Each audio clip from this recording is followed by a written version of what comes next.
Mr. Ivey know the show must go on. As far as Cincinnati, man, I put on. Tunes made another flame beat for me to cook on. Raised arms, closed fists, yeah, too strong. Team AI, chop it up at the chop shop. Top notch with the king flow, the hot shot. Cop squats in, listen to the real. Jumping like hopscotch, nobody harder than, oh, no, think not. Not only citywide, but nationwide. Superlative, keep it locked like them Haitian guys. Put the truth in the airwaves, we talk about it. Brand new like the templates, let's be about it. Who got the info about it? Ayo, Jono be the rapper, got them jamming when they play him. Staying in my lane, they ain't gotta okay him. Who the host with the scoop? Yeah, they gon' say him. Ivey, so superlative like a bag of Grippos. Show you where the bricks at, Cincinnati red tag. One time where my people at. Team NI where my people at. It's the 513, yeah, you know the flow. What's the word, Nate? Let them know the show. One time where my people at. Team NI where my people at.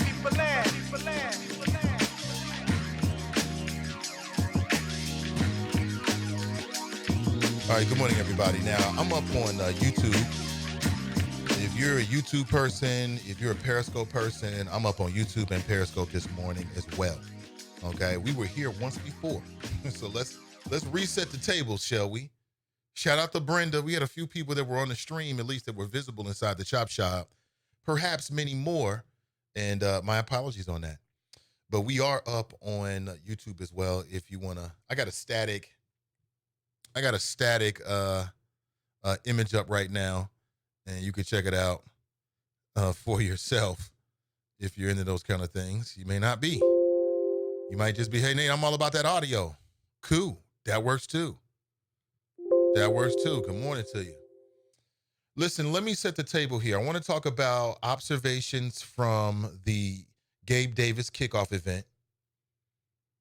I want to start there. At some point, I want to talk about why UAW is on strike across the nation. And what does that mean for you?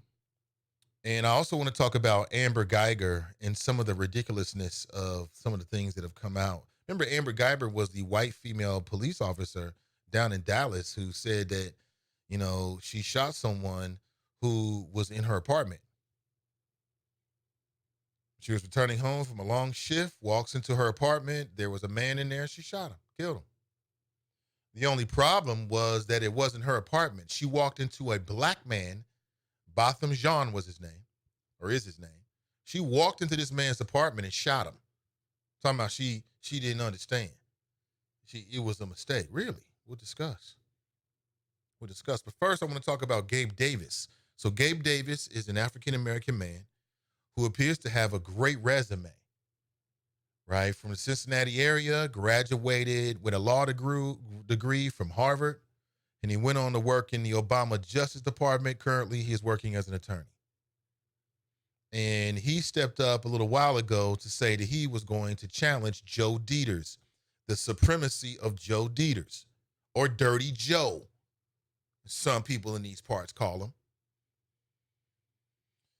And yesterday was his kickoff, so I was giving you some observations. Let me pick back up. As I walked into the room, one of the first persons that I ran into was Pastor Leslie Jones, who we heard on the show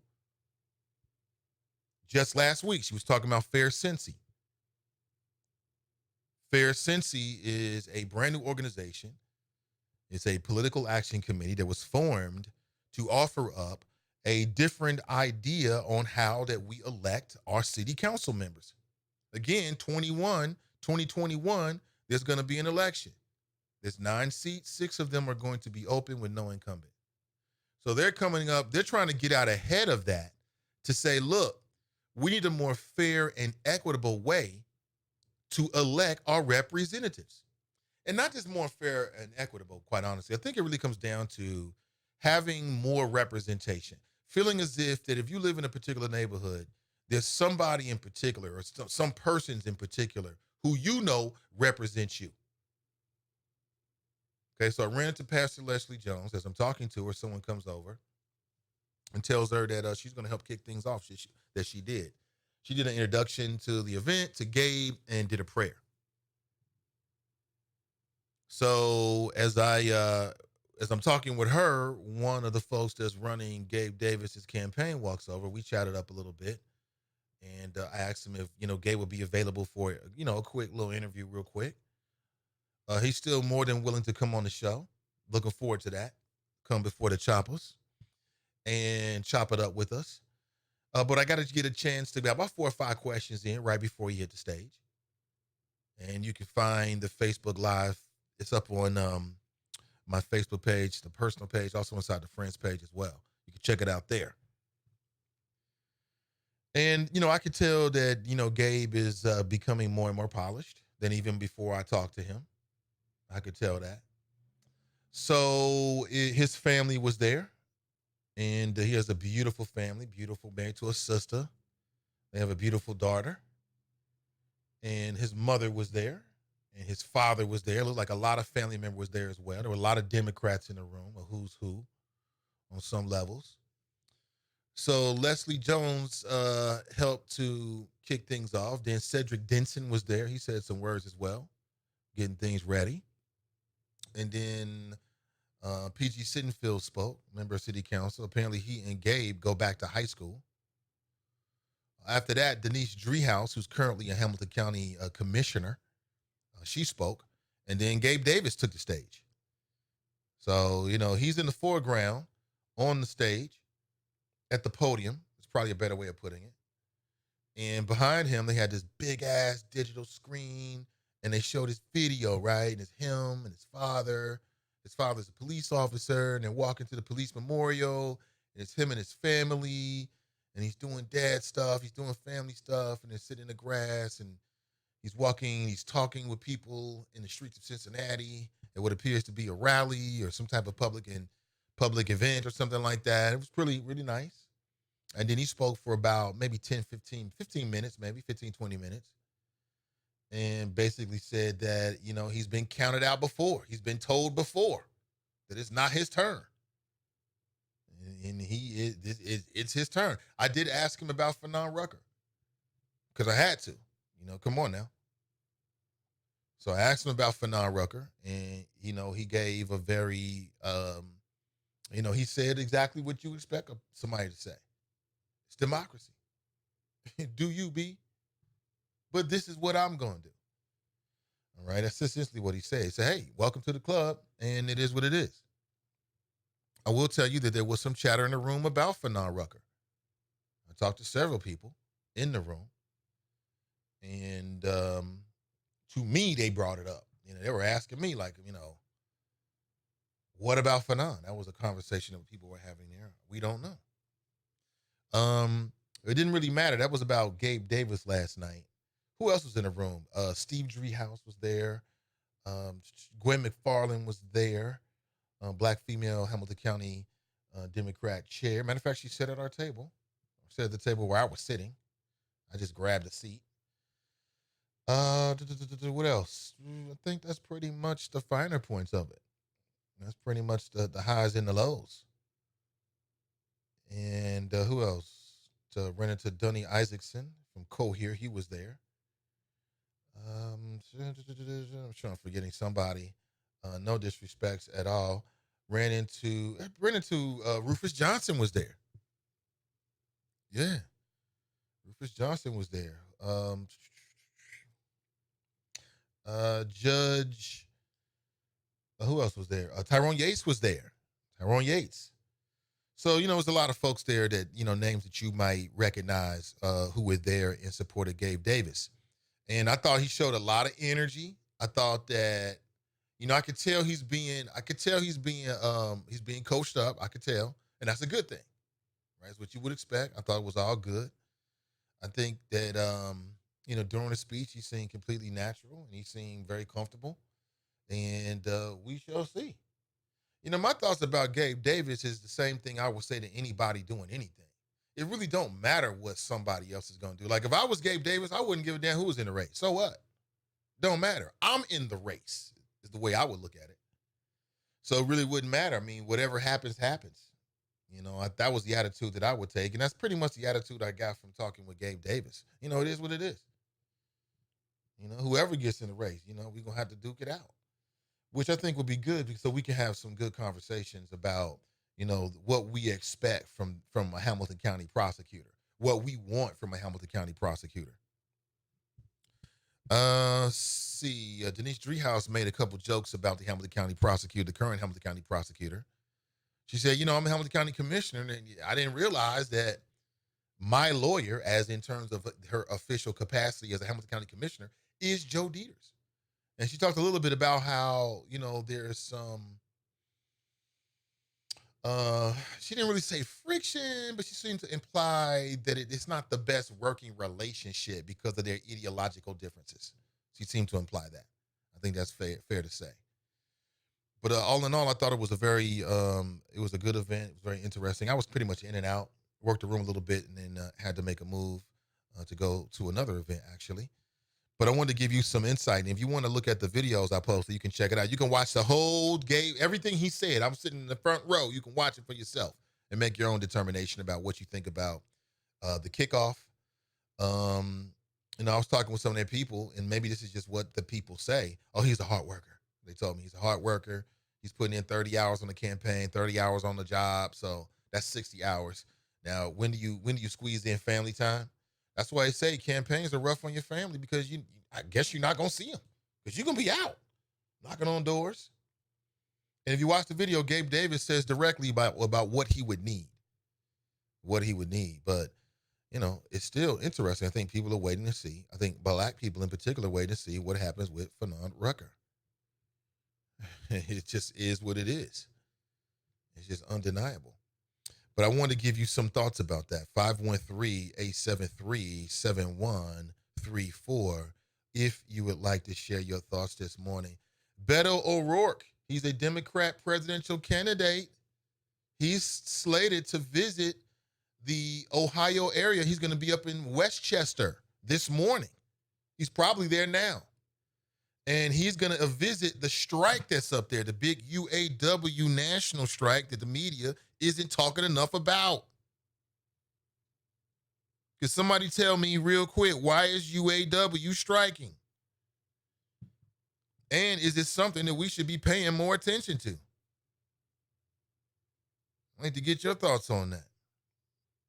In general, what is your opinion of a union? Well, I can't speak for anybody, but what I will say is if you're in a union that's protecting your interests, you probably pretty much like it. People have pointed to the success or the influence of, a local police union as a reason as to why Black people shouldn't support unions. But I think that's stupid.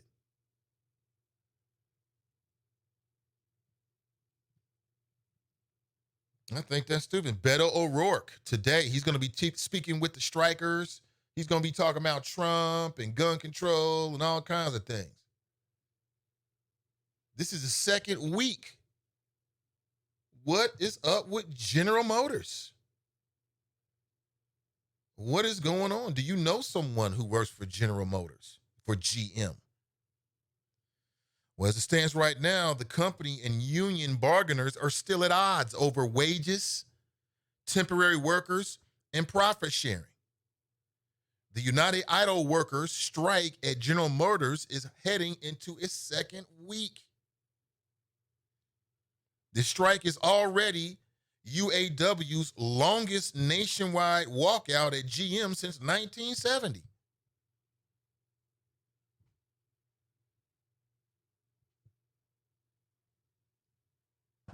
Since 1970.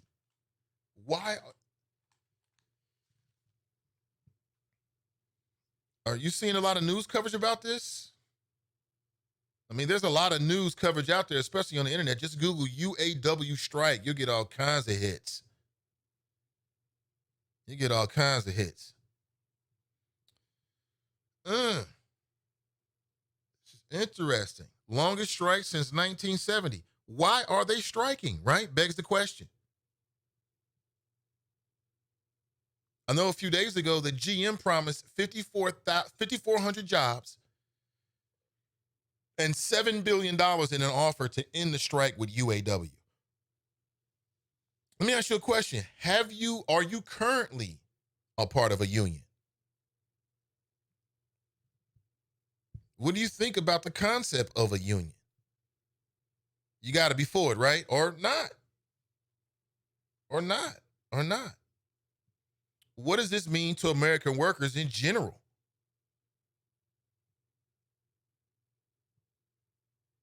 Huh. What do you know about this? I'll share this morning with you. 513-873-7134. We must discuss. Thank you for being here. Good morning.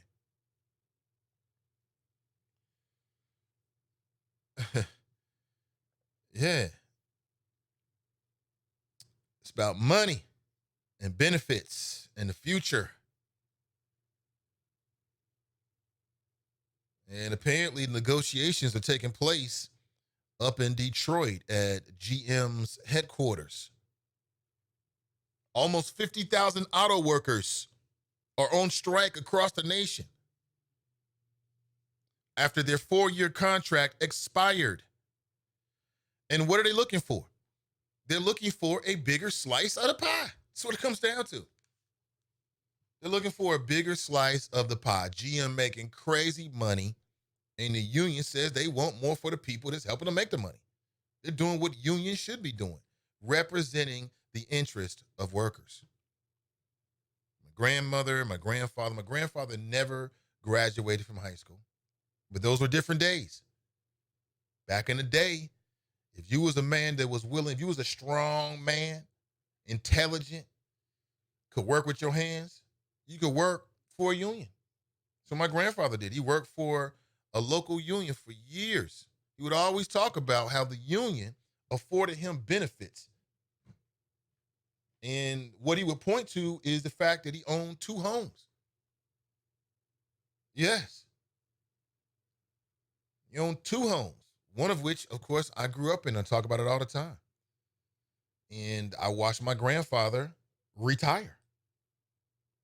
So I watched for the better part of my life, because he was, my grandfather, he was retired.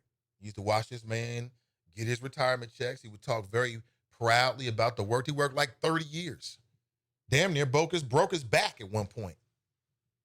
And he was a construction worker, laying roads and railways and autoways around the I-275 loop. I remember as a kid, we'd be in the car. He was like, "Yeah, we built this over here with a lot of proudness, right?" You love to see the men in your family talk proudly about the work that they do. That had an impact on me as a young guy. It made an indelible impression. I started to equate union protections with middle class lifestyle. And this is for a man who had no formal education, never graduated from high school. I think the furthest he went was like 4th grade. But growing up in the South, that was different time. He had to work in the fields. You had to work in the field back then. No time for that. But just because you don't have a high school diploma don't mean you're not smart. Just because you don't have a bachelor's degree don't mean you're not smart. Just because you don't have an advanced degree please. That don't mean shit. You can be every bit as intelligent, witty.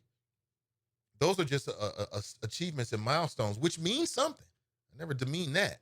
It means something, but it doesn't exclude people from terms of being intelligent just because you don't have it. How do I say that? I lived it. What's your experience? Did maybe your grandparents? You might be in a union. So UAW saying we want a bigger slice of the pie, GM. Y'all making money, and we want to make money too, basically. All right, let me interrupt the flow with a phone call here. Let's talk to John from Princeton, New Jersey. What up, John? Good morning, Mr. Nathan Ivey and the good people of Cincinnati, as well as good people around the world. And yes, those choppers. Good morning, sir. Right. The Reverend, excellent, blacknificent choppers. Yes. Before we get into the unions and my spin or my calculates about the unions, I know you followed that story last week with that 6-year-old girl that cops came into the school, arrested her, snatched her out. She was acting up, took her to the precinct, handcuffed her, took her to the precinct, fingerprinted her, and then over the weekend we saw the news of the mother weeping and crying. I like to hear your opinion. You probably talked about it enough, but I want to No, hear your opinion. no, I haven't talked When were about it. we I haven't talked about it yet. No, but I am aware of the story. And Well, yes. well, you know what? It's a damn shame. If that was my child, I'd be outraged. I'd be absolutely Well, outraged at the treatment of a child. You're treating a child like they're a criminal, and you have no damn care about the trauma that that child might be going through because of a situation like that. A 6-year old, what did she do? She kicked a playmate or something like that. She kicked a I think classmate. she was kicking, and then she wasn't listening to the teacher. The Right. teacher, I've assumed, he called the principal or supervisor. Supervisor called the cops, and they hauled her off into handcuffs. A 6-year-old child? Are you kidding me? Well, the I mean, supervisor I needs don't to be care how. fired. Whoever made the decision to call the police needs to be fired because they lack the judgment to deal with our children. That's number one. You don't need to call the police for nothing like that. You know what I'm saying? You might have to call their mom and dad, come get her. But the Yep, police, but again, that's yep. easy for me to say because I'm sitting here. I don't know how wild she was getting. I mean, Well, the other side of this I'm is just you're dealing with other people. That's not their child. That's their job. And when your child gets outside the lines, then these people, these strangers who are paid to be around your kid, are going to do whatever they can do to make it as easy for them. Well, I agree with you 110%. I'm disturbed, number one, that that teacher, okay, I understand you got to call the principal, and she's still out of control. But to pick up the phone and call the cops, I mean, I do agree with you. You should have picked up the phone and called the parents and say, come get her and come get her now. She's out of control. But to call the cops and haul her off in handcuffs, fingerprint her, well, now we found out last night for the late night news, the police officer was fired, and I do agree with you. Yeah, The teacher, the principal, and everybody involved should be fired. they should all be fired. Right. You know, They should all be and fired. and, and the sad thing about it, the police officer that did his dirty deed, the media faced him, printed his mugshot all over the media. Shocked to know he's African American, but it is what it is. You got to go. You're supposed to know better. You're supposed Yeah, to you're know supposed to better. know And I better. heard and from what I heard, this is not his first rodeo to the dance. He did this more than once. Hmm. Or other people within the police department have done this more than once. So I guess the police commissioner saw the writing on the wall, with the media across the country taking off on this story. He's got to go. I mean, this is a no-brainer. You don't call the police in, and when you come there, you try to calm the child down. Police should have not been in there for a six-year-old child, which is just outrage. Yeah, and let me correct anybody listening right now. If anybody listening right now is like, "Well, Nate, that they was trying to scare her straight. They trying to scare her straight." Ultimately, she was not arrested. So what I got was they was trying to scare her straight. Like, we're gonna take you down here and show you what happens when you act up. And they took her right up into the point of actually like book. She wasn't booked, should I say? She wasn't actually charged with anything. So my thing is, if you think that that's how you got to teach little black kids, you are a racist. Period. I look for Fox News to probably want to interview this cop. Why did they arrest you? Why did I look to Fox News to take it to another level, but that's just a waste of time. I think we escorted this story as much as possible. Let's get to the unions. As you were talking, I was just flashing back to my days of the union in the 80s, where I got out of my career and went into a chemical company and worked at a power plant. And it was a part of the union. And in order to work with the union, to get that engineering license, you had to join the union. So when I was there for 8 years, I sat back and watched and saw how the union was. The union president at that facility was African American, but he played the game and he allowed the white boys to do what they wanted to do. He was not representing the African Americans in that plant, small compared to the white boys that was there.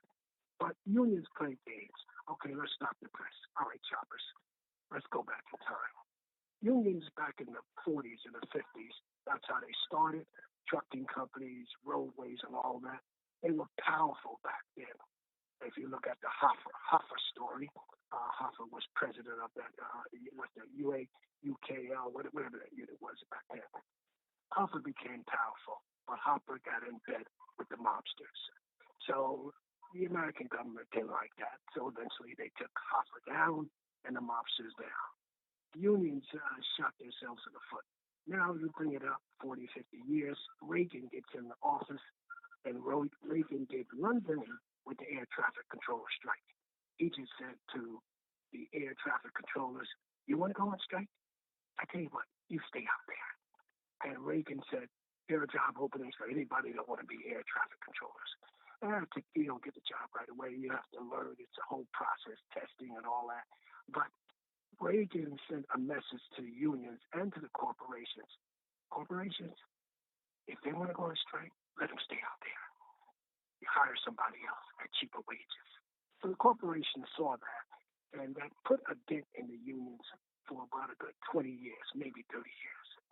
So the unions were running scared. So it became a political thing. Unions are not as what they were because they're in bed with the government, they're in bed with the mobsters and any other things to take that a percentage of your paycheck that comes out of your check every time you get paid. But they lost something over the years. I didn't like them back when I was working at their power plant because I saw they took care of the white boys, but the brothers they just like you on your own. So I have no love for the unions. If I could have, I would have told them that money you're taking out of my paycheck, I'll take my chances with the corporations. But you're not representing me, and you're not doing nothing for me. I have no love lost for these unions. I'm not saying all the unions are bad. Maybe there's some places where unions are strong and good and represent the workers, but they've gotten fat. If you do the real history of the unions, they got fat over the years, making millions and millions of dollars, and they're scared. They've been running scared to me for the last possibly 30 years. Ever since Reagan pulled the wing on them, they've been running scared. And I get it. they're in bed with the corporation. I get it. But I the get it. problem with you, But you know but what? the problem with you, I think there's a. Let me jump in here, John. I think that yeah, there is a connection between the decline in union membership in the last 50 years and the decrease in wages, the feelings of, uncertainty that people have on their jobs because they have lesser protections now because union membership is lesser now than it was 50 years ago. So I hear what you're saying. I think anything you create that's a human construct is subject to be corruptible. I don't care what it is, whether it's the police department, the Supreme Court, unions, or whatever. But the general concept of people coming together, workers banding together and uniting as a fist is is as age old as human beings have been on this planet. So I hear what you're saying, but I also know the realities. Like right now, you got teachers unions, right? Right? You got the postal workers union. I mean, those have been two unions that have been able to survive over the last 50 years, and they're representing the interests of their members.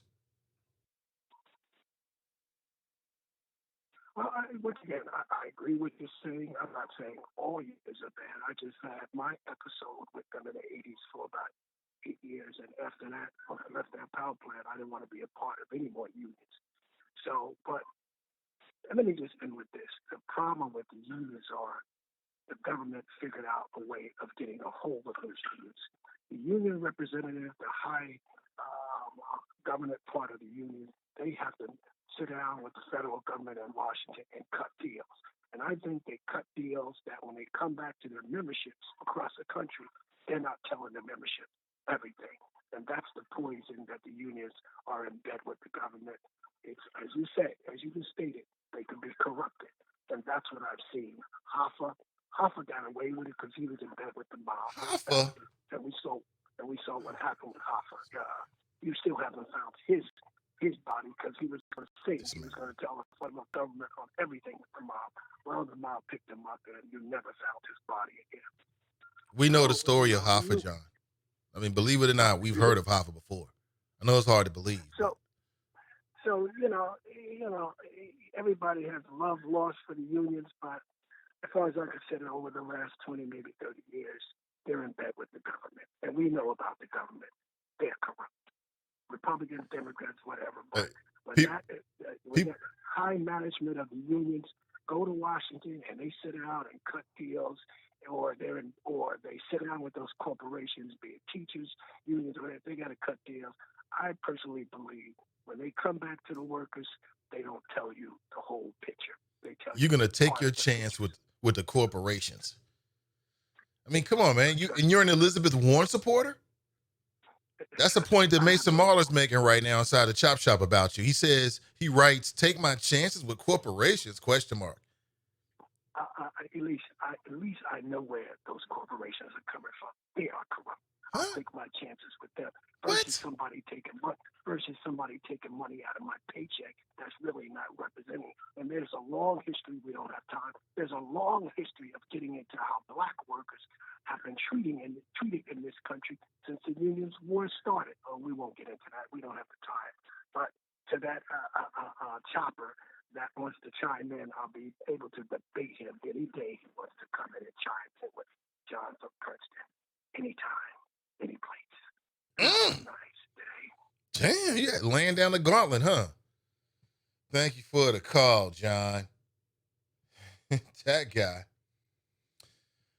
According to a recent article, in 2018, just 10.5% of American workers were members of unions. Just 10.5%. It's been a steady decline over the last 50 years. The drop is, in particular, steep in the private sector. Just 6.4% of workers in the private sector are unionized. And you know why? Money. It's all about money. Like, that's why they try to dissuade unions. Like big business people, they don't like unions because that means it's going to cost them money. The last thing you want is the people on the job that you paying an hourly wage for is to posse up and say, you know what? We're now going to make decisions all together. That's the last fucking thing they want you to do in that job. They'll fire your ass real quick and everybody knows it. That's why people don't do it. That's why people don't do it. But like I told you, my experience was different. My grandfather migrated from the South, like your grandfather probably did, like your grandmother did. If you live in the Cincinnati area, most black folks migrated from the South, trying to escape Southern racism with the allure, the glint, the attractiveness of working in some manufacturing kind of jobs, working with your hands, laborers up here north. That's what happened with my grandfather. He settled in Walnut Hills. And he immediately started working construction, laying them bricks. Laying them bricks. But he was part of the union. Helped him buy a couple of homes. I don't know what age he was retired. I think he was retired at like 55. Chilling.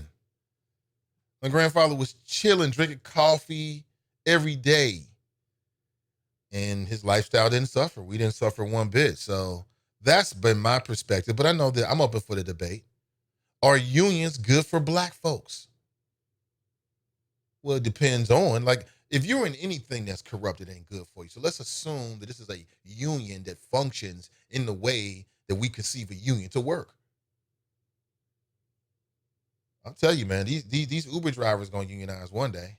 These Uber and Lyft drivers are going to unionize. All over the country, you have fast food workers that are trying to unionize. They're resisting it. McDonald's want to sell you them cheap burgers, man. They ain't trying to pay these cats extra money and guarantee benefits and guarantee retirement. Who do you think you are? Who do you think you are? You want retirement? Who do you think you are? Wait a minute. You want us to take care of you when you get sick? I mean, these things sound laughable, but there was a time, I think, when the bosses had more of a give a fuck for the workers. Now, the bosses don't give a damn about your ass. They don't give a fuck at all. Period, across the board. Run around here talking about at will state.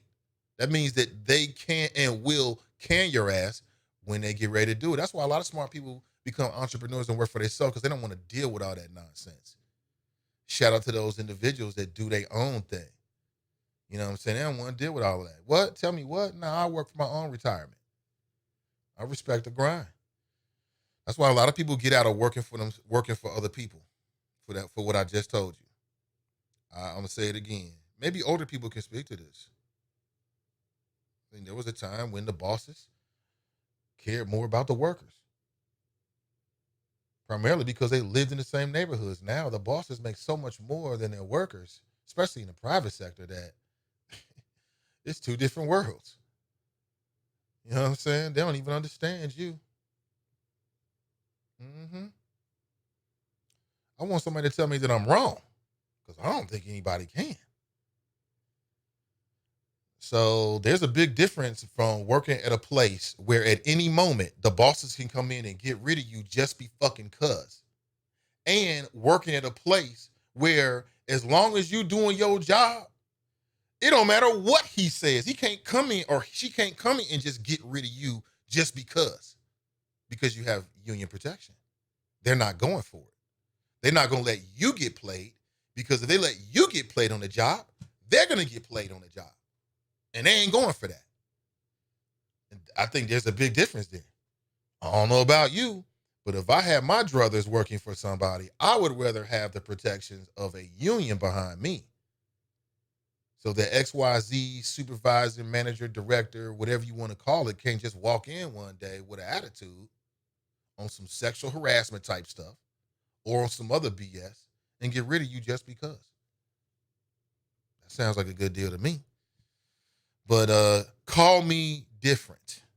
I guess I got a different standard for myself. I don't think so. I think many of you agree with me when I say that. It just makes perfect sense. But let's go to the phones here. Oh, yeah, Drop is out. Hey, Drop, call me back. I'll put you back on, man. I know he's going to say something bad about the unions and Barack Obama. Damn you. Damn, black Republicans. 5 black jurors on Amber Geiger case. I hope the black jurors don't pull a Tracy Hunter. Remember that effery? That is so funny. Don't pull a Tracy Hunter. Now, what does that mean? Don't pull a Tracy Hunter.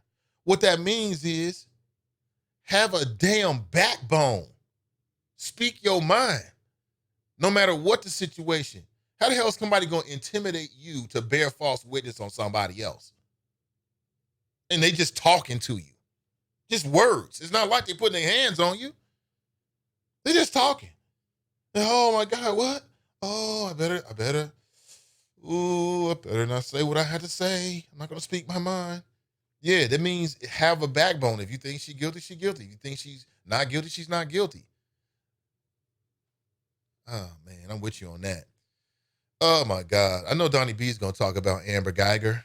And as an attorney, she'll probably break it down in a way that many just can't. But just a little bit I've heard from her defense is ridiculous. Absolutely ridiculous. She went to school with black people. How can she be racist? What? What? It's incredible. I mean, if there was any dignity in the world, she would just plead guilty. If Amber Geiger had any decency in her heart, she would just plead guilty, because you are. You walked into the wrong apartment and shot a man by your own admission. That means you're guilty. You don't get a chance to say, I was sleepy. I was sleepy. I was so sleepy and I sleepwalking. I thought it was my place.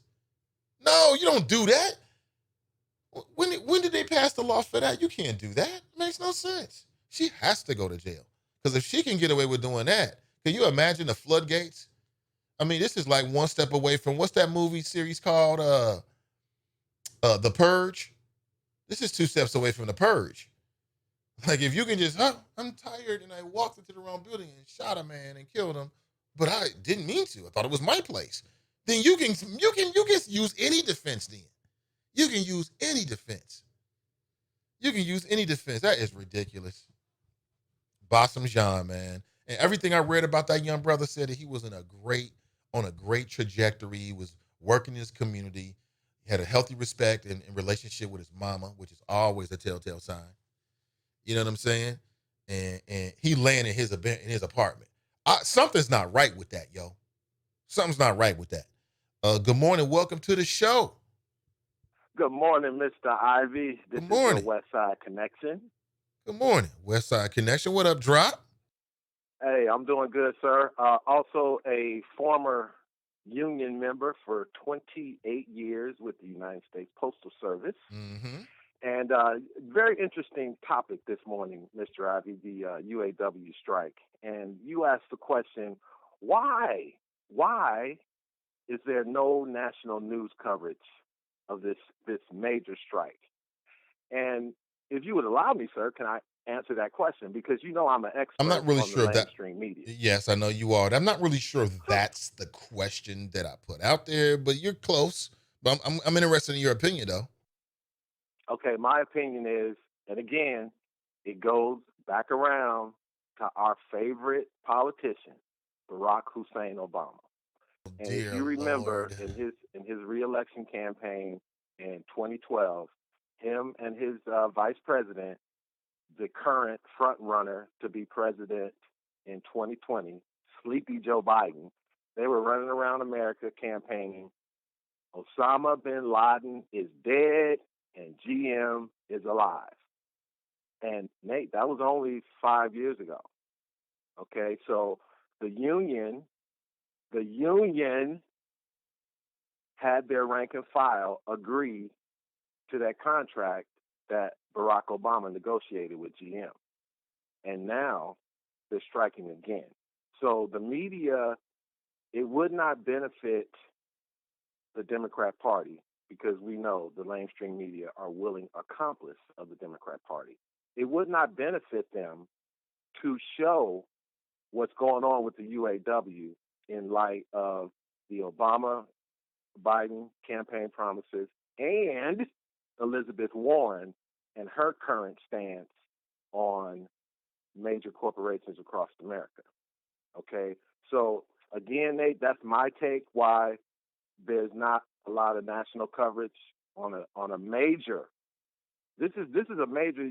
This is all of General Motors, not like Cadillac or another segment. This is all of GM is on strike. So I was just, that's just my take. And for Clue and the Chop Shop and Bunky, yes, I was a union member, and yes, I partly agree with what John was saying about the corruption that existed in unions. Now, it's different depending on what union you're in. But because I was in a federal union, a lot of their shenanigans was exposed. Because at the Postal Service, you didn't have to be in the union. And if you were a non-member of the union and you had a grievance with management, the union still had to represent you up to a certain point. Why is that? So Why is that? because that's the way it's written in the contract. But Because why? there What's was a the law. benefit of that? Because they can't force people to be members in the union. Right, I'm saying we Okay. know that, but I'm saying that why would the Right. people that decided to not be in a union still get, if they had grievances with the bosses, still get some union representation? Why is that? Do you think? Because that's the contract that was negotiated between management and the union. Right, and it was why Because was it negotiated that way? For what benefit? I'm trying to get to. Okay, because they were going to totally eliminate the union. That was part of that was part of the negotiation. We're not going to make everybody mandatory membership, but those who don't join the union can still be represented because I was drilling for if something you else, but I get it. So let me ask you a question. get Why it, did you choose yeah. to be in a union, and did it benefit you? Okay, well, the reason I chose to be in the union because Nate, you've been talking to me for over a year. I'm a very outspoken person. I am very inquisitive. I ask questions. I was coming straight out of the military, Nate. Okay. And in the military, it's structure and it's form and it's regulation. So when I became a member of the Postal Service, I just automatically joined the union. That's just what you do. You want to be represented just in case. Just in case something goes down, you want the union with you all the way through the process, through the grievance process. Right, Okay? exactly, because it's going to benefit you, right? Right. Okay, so what happened to me, Nate, I'm on probation with the Postal Service. It was a 90-day probation. All throughout the probation, I was in the same office that I had I guess you would call it a temporary job where they outsource and you can come and work without being, taking the test and everything. You're like a contract worker, which is pretty much the norm now. That's another story. But back in '88, I got hired because I went straight from the military. Within a year, I was being interviewed for the Postal Service. So I was kind of in between jobs. So my start date was in June of '88.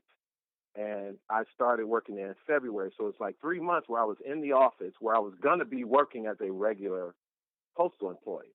So I kind of knew how things worked. So when June hit and I became a carrier, I mean, they push you, Nate, because it's on time, everything, blah, blah, blah. So I'm like, wait a minute, y'all can't do certain things. I mean, blah. And they was like, just do it. You're on probation. So, Nate, they used me up until my 89th day, Nate. My 89th day. I'm coming back off the street at 7 o'clock at night. My time card is gone. So the manager says, come with me to the office. And the lady said, we're going to have to let you go. And I'm like, what? You didn't say that when I had my probation reviews after 30 days and 40 days. You didn't say anything because they're supposed to give you an opportunity to correct whatever you're doing wrong because they want you to make probation. So I get fired on the 89th day, Nate. Now, I'm not a union member. So the next morning, I call the union. We start talking. Long story short, I get my job back. I had to start probation all over again. I completed, and I become a full-time employee. So Is yes, part of the reason that you're able to retire at the age that you did because you uh-huh. were in a union? Well, yeah, obviously, yes, Nate, because the union negotiates everything with management, salary, vacation, compensation, benefits, everything is negotiated. And yes, we got some good contracts, Nate. Ain't no doubt about it. But the max salary I made after 28 years was it was $59,000 a year. That was my max salary because once you get step increases, you can't go in and ask for a raise. Everything is through the union contract. Okay, some How much was you contracts making were with every 4 benefits? years. With benefits, it was almost about 80,000. Because we had a nice benefit package, beautiful. Okay, but again, when you're dealing with the union, some employees can be bullied, some employees can be pressured by management and the union, Nate. So I got into all kind of trouble. I mean, when I was refereeing one time, they tried to get me for. Oh, Nate, I don't want to take up any more of your time. You have time for this quick story? Sure. Go ahead, drop. Okay. All right. So I'm refereeing, right? And when the high school basketball playoffs start, we go outside of our area. So I may have to travel 25 miles, right? So what I would do is when I get my playoff schedule, if I had a game at like 7 o'clock start, I would have to leave my house at like 3:30. Now, I wasn't off work. So what I would do is I would call in sick, okay? Then I would go to the game. So this my boss, she didn't like me, okay? So everybody knew I was a referee. So someone informed the postal inspectors that I was calling in sick and then going to referee high school basketball. Okay, I was in the office with the postal inspectors, and because of my military police background, I already knew. And first thing I go in, I ask them, "Do I need a union rep with me?" And when the guy said, "If you want to," I already knew right then what this was about. They didn't have anything. They were trying to get me to admit that I violated the union contract, which Yeah. I didn't. Yeah, but again, your story, see, the corruption on the workplace is going to be there whether unions are there or not. So why not have a union protection? That's how I look at it. Okay, for one, it's because you got to pay for the representation. That's one.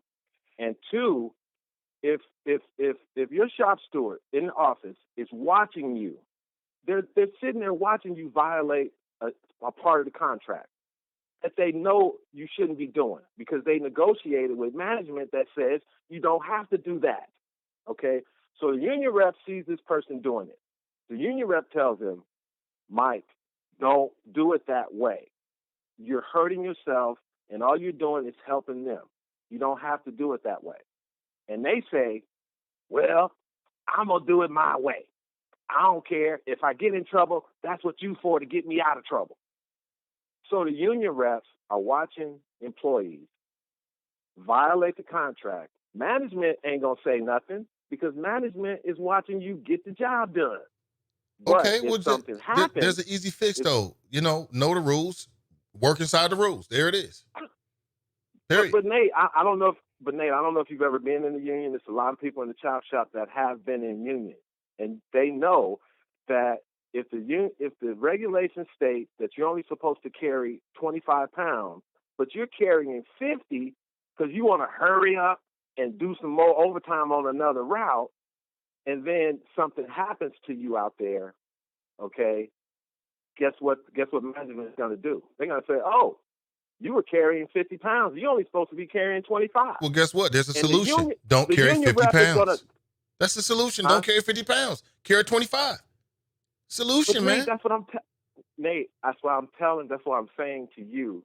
It depends on what your industry is and how the union works. With the Postal Service, because there were a lot of people getting hurt on the job, meaning taking time off of work, management didn't want that to happen, so they worked out a deal with the union. Okay, this is specific with the Postal Service. So you had employees that, because they were on a time schedule, they would carry the 50 pounds so they could finish the route early. And the union rep is telling them, you don't have to carry the 50, do the 25, and if it takes more time, request the overtime. What's the point of all of this? I don't understand what the point is. I solved this already. What I'm saying, Nate, the point of what I'm saying when I said that the unions, you can't live with them and you can't live without them, it's because but that's not the John, point. It's not where you can live with. They will take your money. They will take your money, and they will endorse a Democrat candidate. If you're a Republican, man. it's nothing you can say. Oh, man. Okay? That's not the point, though. The point is, look at you as an example. The point is to retire early. That's what the whole point is. That's the reason why you got into a union. To retire early. You got into a union because they had great benefits. So you could retire early. And so you had representation and some shit went down between you and the bosses. Nate. Yes, it is. That is. That's why anybody joins the union. Nate, I got into the union when I first started because that's what I've always thought was the right thing to do. And you were right. And you were right, Drop. And you were right. That's all I'm saying. I know. Nate, we're agreeing. We do agree. We're agreeing. The unions are good when they work the way they're supposed to. Like everything in life. Anything. Like everything in life. Like relationships. A marriage is great when it works the way that you thought it was supposed to. Right? Yes, that's no different. Yes. You can't scare me away Nate, from the idea of unions. I'm not. But Nate, sometimes perfection is the enemy of good. Okay? And again, we're talking about Nate, you should heed those words. You're right about that. And that's the point I'm trying to make. That the unions may not be perfect, but they seem to be good, working good for you. You walking while retired every day. Yes, but Nate, it wasn't because of the union. Earlier you said it was. Now you changing things. Nate, I said now you changing things. Nate, I said that the contract negotiated with management and union. You get this, Mr. Ivey. Okay, it's a negotiation. What you about to say? Damn. The union don't have nothing. They're negotiating with management to get as much as they can. It seemed to work for you. It seemed to work pretty well for you. What? It seemed to work pretty well for you. You're doing well with it. It worked good for you. So why are you thinking that somebody else's experience would be less than yours? Because, Nate, the average postal employee does not retire at 57, Nate. The average postal employee did not have military background or military service. Okay. So maybe they retire at 61.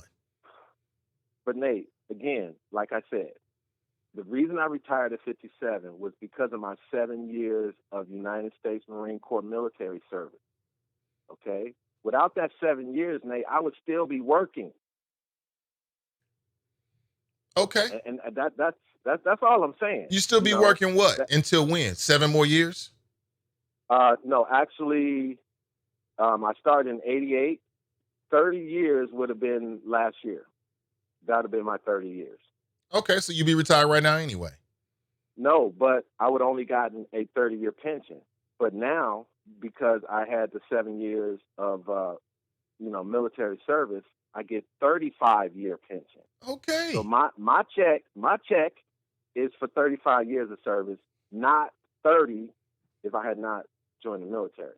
So my whole point, Nate, we're agreeing, but we disagree sometimes without agreeing.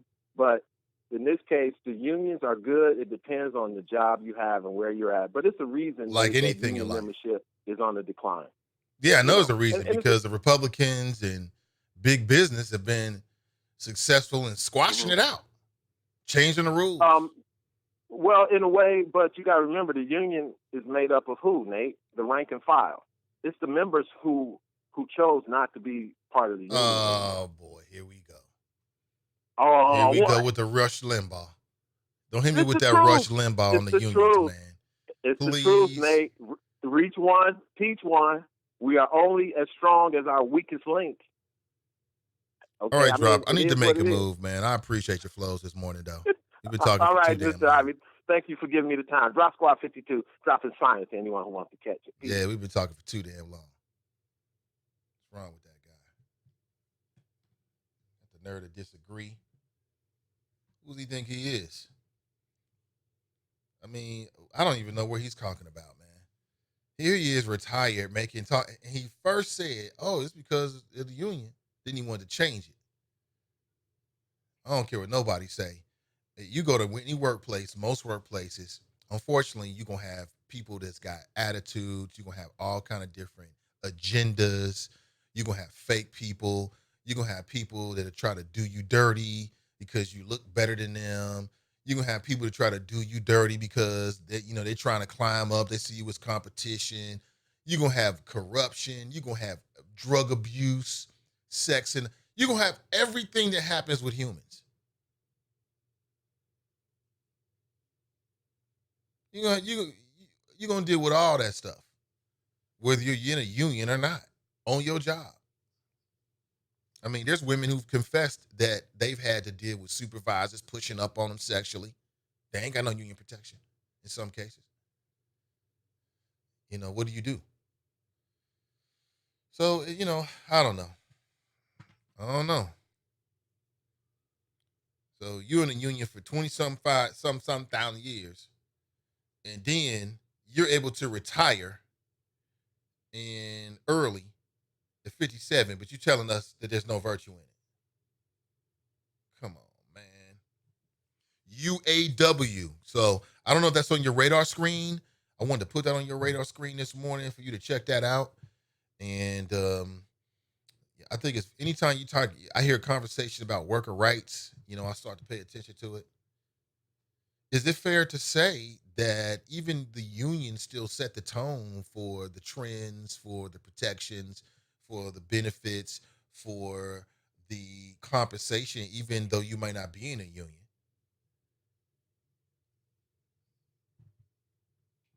Drop knows better. And here trying to, I don't know who you think you be talking to, man. And here trying to confuse people. We ain't going for it. Magnanimous King writes, "Good morning." I like reading that. Magnanimous King. I like that. What's up with you, Magnanimous King? Let me go back to the beginning here and greet the very first choppers who came in. Deborah, Ray, Avery, Magnanimous King. Let me get some music here in the background before we go to a break. CG Dub, Bunky Bionic, Mason Marlin, Mike Davis, CJ down in Houston, Tanika Broadway, Sister V, TNT. Good morning, everybody. Clue, what up, Clue? Good morning. Jared, Brian. Tanika writes, "Salty, we missed the end of Andrea's interview." I do have the entire recording of the interview, and I will post it after the show for your listening pleasure.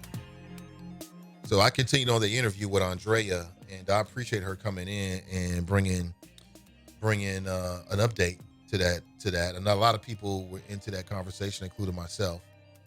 That might not be your thing. Okay, I get it. I think the Ivy Show, people, politics, and pleasure. It's a delicate balance. It's a mixture of hopefully an intelligent mixture on a daily basis of all those different things. From the perspective of a man, a married black man that lives in Cincinnati, Ohio, from the hip hop generation. So, what did you think of that conversation with Andrea yesterday, Tanika? I think it's quite interesting the level of devotion that people can have for a so-called leader. Like, I have people who I rock with, people I support. But other than my wife, children, mother, uncle, father, sister, some ish like that, I just can't see investing that much into another human being on some just religious thing. And part of that is because I think the biggest part for me is because I don't think I need a preacher to get to God. I've never believed that. I understand the role of preachers in our society, and it's different for other people. Maybe it's because I'm a man. I don't know, but I don't need that. I know I can get to heaven through my actions and the deeds. I don't need that. And I'm not really into other people's interpretations about spiritual matters. Are you?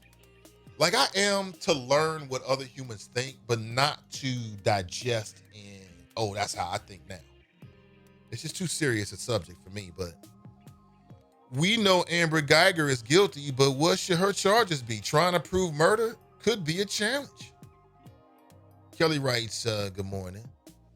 Fame writes, black ass fame is here. Good morning. Hashtag alt middle remains for the children. That's what you say. Yeah, so were the damn Sith Lords. Darth Vader was for the children too.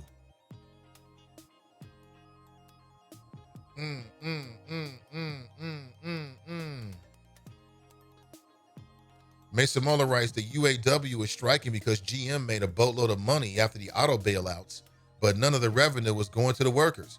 Plus, there's a problem with temporary workers. My wife was in the UAW for 26 years. What was that like, Mason Muller? Being married to a union member. Did because she was a part of the union, did that afford you any, I'll just say, privileges or rights or anything like that as her spouse? That's quite interesting. Yeah, I like to know. What do you think here's what I think, and agree or disagree. I think that if we had a higher, and again, we're having an intellectual conversation here, so the assumption is, which can always be challenged, but the assumption is that we're talking about unions that are working the way they should be working, right? In terms of representing the overall rights. I think he said that $30,000 in overall benefits he said he was getting. $30,000. And, he said he worked that for 20-something years? So how long? I mean, that's just, again, I think there's a reason why people do it. Morning, Corinthia. Corinthia's in the house. Good morning. Drops in the house. Ray's in the house. I'm trying to catch up here. The unions build America's middle class and working class. Republicans have spent the last 60 years destroying the unions. Tiffany's in the house. She writes, hello. Right. Great point. Black, great. The parents should have been the first call. Right. You talking about the case of that? So the officer, apparently it was two kids. One was 6, one was 8. And what kind of police officer would ever take a 6-year-old? I mean, the only way you would do something like that is if you're talking about like an extreme case here where this kid has, I don't even know what I'm trying to say, quite honestly. I'm just kind of opening the door. There could be a possible scenario in which you might do that, but I can't even fill in the blanks with anything intelligent. So maybe that proves the point. There isn't any really good reason why you should ever put a kid in the back of a police car. I would never do no shit like that. I'm not doing that. I didn't get on the police force to do that. It could traumatize a child. But see, I'm going to tell you what it is.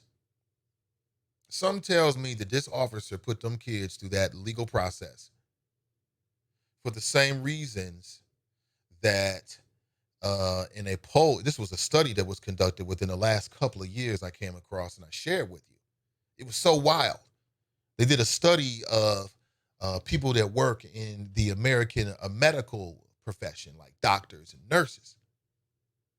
And what they found is that doctors and nurses, primarily white doctors and nurses, but in general, the industry has an overall perception that black people can tolerate more pain.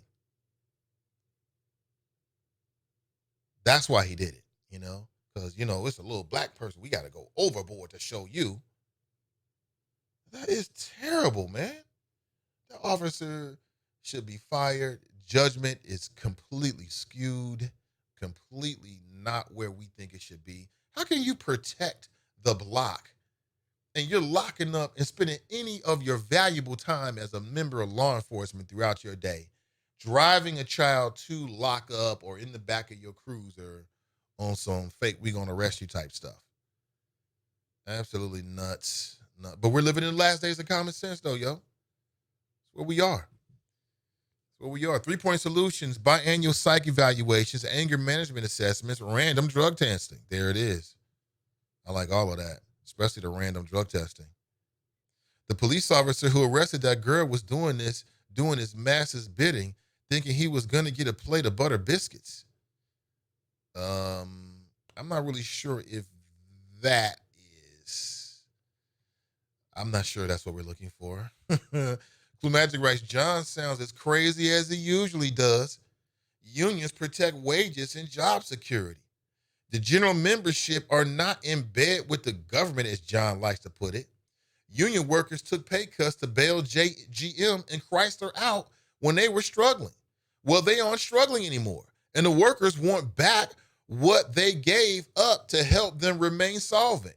If you don't understand that, then you don't understand shit, he writes. We're going to go ahead and rack them and give you a couple ABs.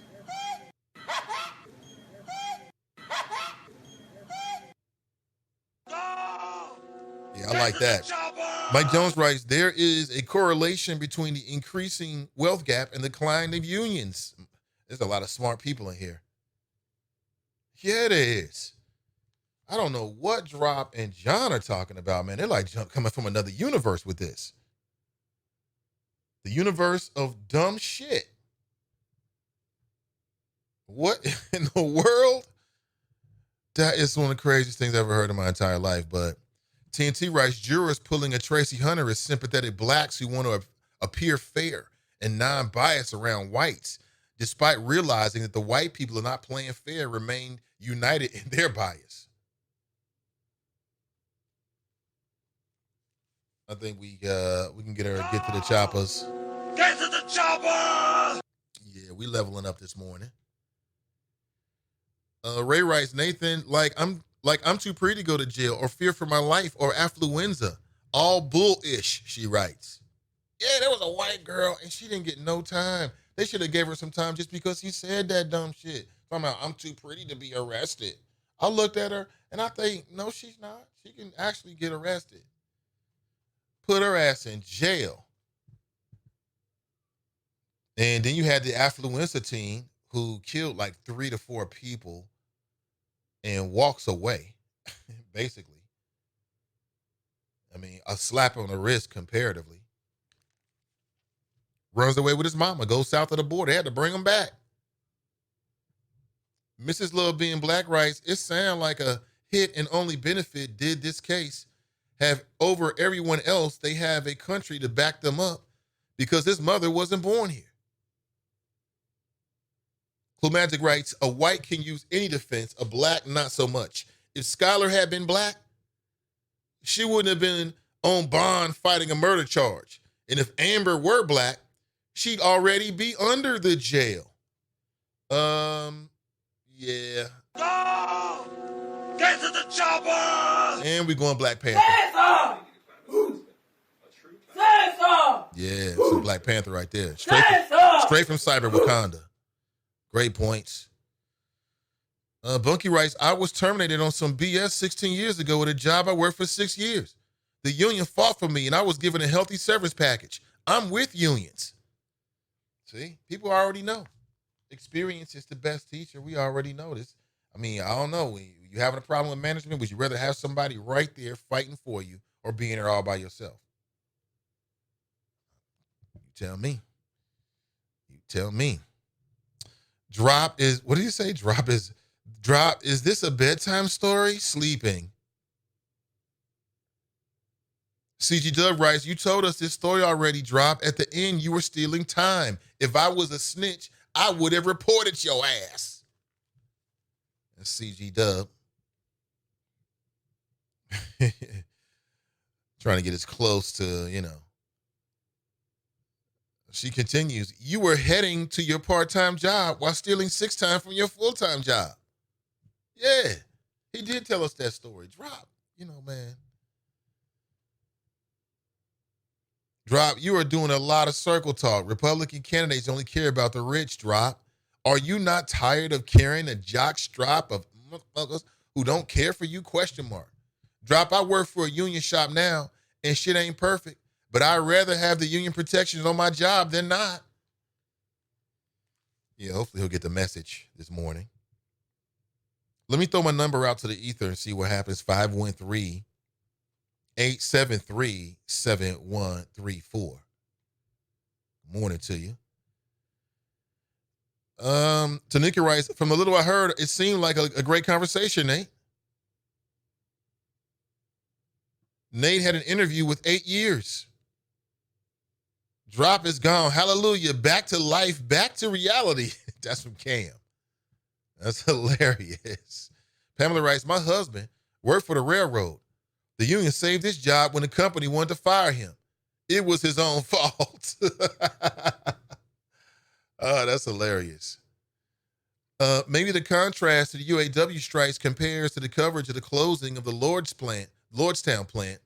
When are the forever Trumpers going to stop blaming Obama? Never. The forever Trumpers, listen, they're never going to change. And we shouldn't even look to them for any kind of change. It is what it is right now. Well, it's after 9 o'clock. Let's talk about something here. I want to switch gears here. This is going to be non-political. This is going to be more relationship-based, okay?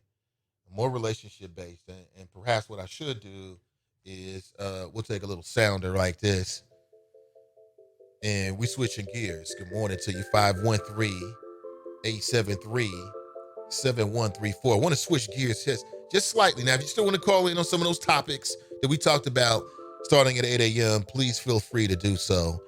And in particular, if you got a chance to see the stream that I put up on Facebook from the Gabe Davis event, and you have an opinion, I'd love to hear that in particular.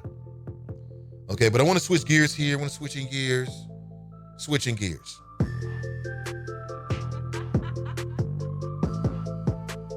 All right, so I read about Fantasia, who is in my fantasy file. It's one of the reasons why I'm talking about her right now. We all got our standards. We all got different journalistic standards, okay? These are mine. But Fantasia's been taking some heat. So Fantasia, I'm not sure, it was like a week ago. She goes on, I believe she goes on The Breakfast Club. And she's talking about this new love life and everything like that, this new marriage, and she's happy right now. And I'm happy she's happy. Have you ever seen Fantasia live? She gives you a hell of a show, boy. Woo, she gives you a hell of a show. I enjoy seeing Fantasia live. And she is not bad to look at all. Okay? Get your own fantasy file material. This is all about me and mine. And, she's been talking about what she calls the science. She's been talking about something called the science of submission, which hasn't been jiving well with that new black female mentality that's out there today. That new black female mentality is not about submission at all. So you got Fantasia going on Breakfast Club talking about the reason why women can't find a man is because they won't submit. Quote, most women are trying to be a leader. That's why you can't find a man. You can't be the king in the house. Fall back and be the queen and let your man lead the way. That was the word that what she said on the Breakfast Club. And what do you think happened on Twitter? You think it was a positive response? And the female should hear. So here's the issue.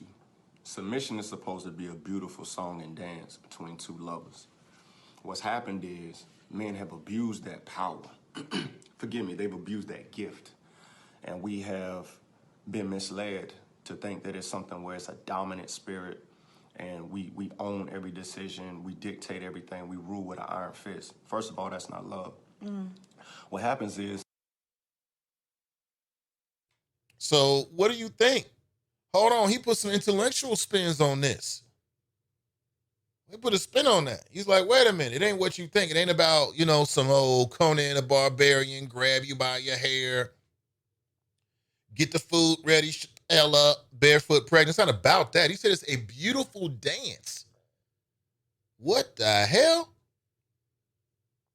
Now, I'm playing this from Fantasia, and you can find her on Instagram at Tasia's Word. Tasia's Word. This particular video has nearly 100,000 likes. And her husband is standing behind her. Beautiful black couple. And she's in the foreground, and she's not, he's taking, the lead on the conversation. Oh, this is interesting. Let me see if we can get more out of this. I want to hear some more of this. That I felt like the male and the female should hear. So here's the issue. Submission is supposed to be a beautiful song and dance between two lovers. What's happened is men have abused that power. Forgive me, they've abused that gift. And we have been misled to think that it's something where it's a dominant spirit and we own every decision, we dictate everything, we rule with an iron fist. First of all, that's not love. What happens is... Perspective. Now, they seem to be happy with this. Do you agree? And in particular, I want to hear from black females. I mean, are they just speaking the truth? Apparently, she took heat for this on Instagram and on, we'll just say social media in general. They've been going after Tasia. That's Tasia's Word. You don't want to hear her word? Don't go to her Instagram. Real simple. So Tasia is telling single women, she's talking to single women, right? Women that want to be in a relationship. If you're not in a single, I still want to hear your opinion. Hey, ladies, are you in a long-term relationship or marriage? Is a part of the success your beautiful submission?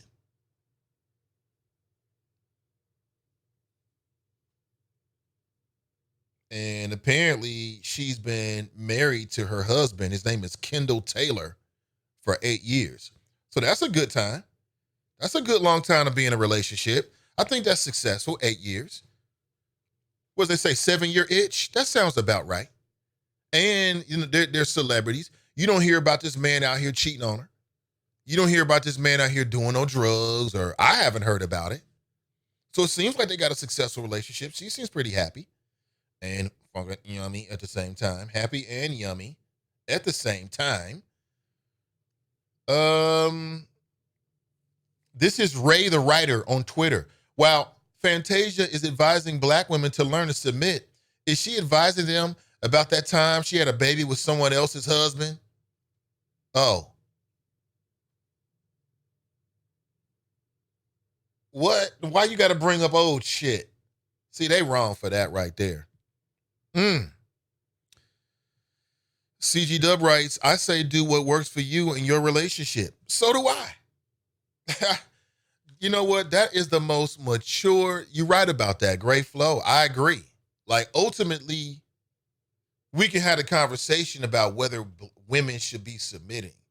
But the most mature and obvious take on it is do what works for you. So you get into a relationship and the female submitting, whatever the hell that means. But I'm going to talk about my own marriage a little bit as well in a second. Make it real personal. And, lost my train of thought there for a second. Let me get back on track. But at the same time, you might be in a relationship where that doesn't work. It's just like when you hear about people swinging and having these open relationships. My overall attitude about it is, if that works for you, I don't mean it's got to work for me, but if that works for you, okay, great. I don't think less about it. I think every relationship, I think there's a level of, I think what people are getting into is a submission word, but that might be the best way of putting it. What about compromise? The best relationships are compromise. So I don't know. We have two children. So we have a son and a daughter. So what I find is I've always allowed a wide lane for my wife to discipline my daughter. And my wife allows that same lane for me to discipline my son. Okay. Intrinsically, we sort of carved out these lanes that we kind of, for us, we feel kind of works as we're like raising kids together. So I think that happens in male-female relationships. You kind of carve out certain lanes because it's, the best relationship is about optimizing it, right? Like figuring out how you can optimize it, how it works. You're living with somebody in a marriage. I mean, you got a lot of time to figure that out. So it might be a situation where one person just has a natural inclination or talent to, let's say, manage the household bills. It could be that the next person, for whatever reason, right, is, the person that picks up the kids and drives them back and forth to school or whatever, maybe because it's proximity to the job or whatever else is going on in your daily routine. I mean, I don't think that's submission. I don't think it's one of them kind of things where, and I think it's just natural, though. I think it's one of those kind of things where, let's say you have an issue with the kids and you got a little boy. And it's a bullying situation where the father might step in and might want to make sure that he asserts himself because he feels like that's what needs to happen because, he was a little boy himself and the mom allows that lane. I don't think it's one of them things where they disagree and he says, "Shut up, woman. We're going to do what I say." I don't think it's like that. I don't think that's what they mean when they say submission. I think what they mean is they carve out these lanes for themselves that work for them. And some of them might be gender-specific lanes. You know what I'm saying? It could be something like that. Clue Magic writes, Fantasia is on point, like the nose of a marlin. Like the nose of a marlin. Okay. We'll take that. We'll take it. Oh, man. Is Fantasia on point? I thought what the brother had to say though was it wasn't on some Conan Barbarian type stuff. What he was saying is, what he first said is that men have abused that. That's the first thing he said. Men have abused that. Is he right? Let me come on now. That's rhetorical like a motherfucker. But is he right? Have men abused that? Or is it fake news that men abuse that? You tell me. Tell me, 513-873-7134. And they're trying to drag her to hell over this. Like, she's trying to, like, kick back womanhood or something like that. I think she's just simply saying, hey, this worked for me. And listen, if you're a Fantasia type, she's probably got a lot of, like, high-powered, got it going on female friends. So she might be talking about the sphere of the women around her.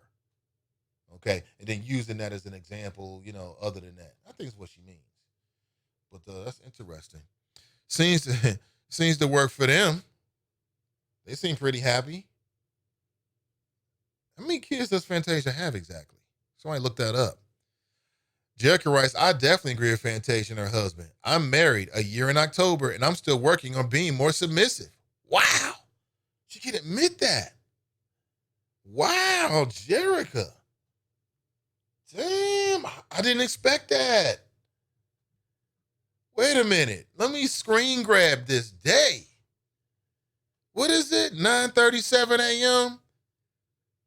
September 24th, 2019. Who is the Chop Shop record keeper? Is that me? Record keeper? We must remember this day. What? This is a big day. Cam writes, wives must submit to their husbands. If you can't do that, you will not be a true wife for long. Yeah, I'm sure that women love it when you scream it like that with all the bold, must submit husbands, will not true. Damn, man. Oh, boy. I love the way her husband came caping for his wife. Yeah, that's what a husband's supposed to do. So clearly, I think a lot of people believe that she's on point. That's what it comes. That's generally what I'm getting here. That she's on point. We even got a confession this morning. I never thought I'd see this day. 9:37 a.m. on 9/24/2019.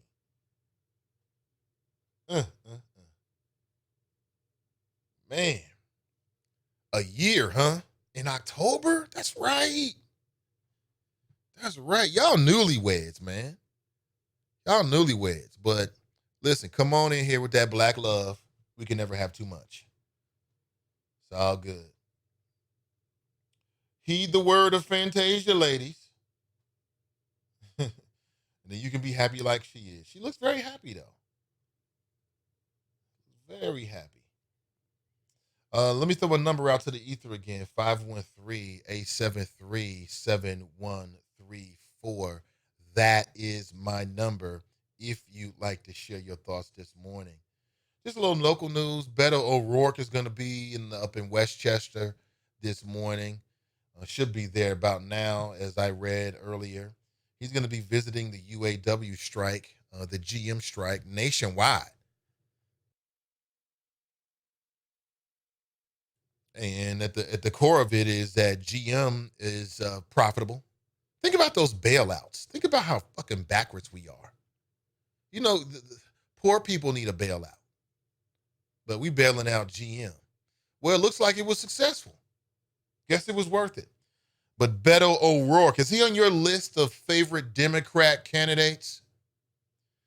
Statistically, from what I've been reading, probably not that much, not that likely. And if so, you're not being asked in the polls. National polls reflect this, ladies and gentlemen. Elizabeth Warren, Biden, Bernie. Say what you want about anybody else. Oh, I like Cory Booker. You like Cory Booker? F that. Oh, Kamala. F that. They're not going to make it. It looks like that statistically what's going to happen. Now, they're going to have a debate coming up. It's going to be in Ohio. I mean, it's desperate time now. So you should be looking for probably a bit more drama, some fire, some finger-pointing accusations, so that these candidates that are dwindling in the polls can try to claw back to some relevancy, right, in terms of the poll numbers anyway. I don't know if it's fair the way the Democrats are really breaking this down. There's been a lot of question marks about the benchmarks and the milestones that they've been using to determine who can and cannot be a part of those televised debates. Because to me, it means everything. This is a big day. Bunky writes, as the relationship expert in Cyber Wakanda, having a good go-to side piece who stays in their lane and supports your relationship is key to any successful relationship, the more you know. Well, I mean, you know, like I told you, I tried it with the wifey. She shot it down, but I shot my shot. I shot my shot a few years ago. And she kind of gave me that look like, are you really ready for the ramifications of what you're saying? She kind of gave me that look. And I quickly backed away. She gave me that look like, like, wait a minute, that's not what I was expecting. That's funny. Bunky is hilarious. And just off the strength of that, man, I got to throw you a few ABs. Let me see where we at here.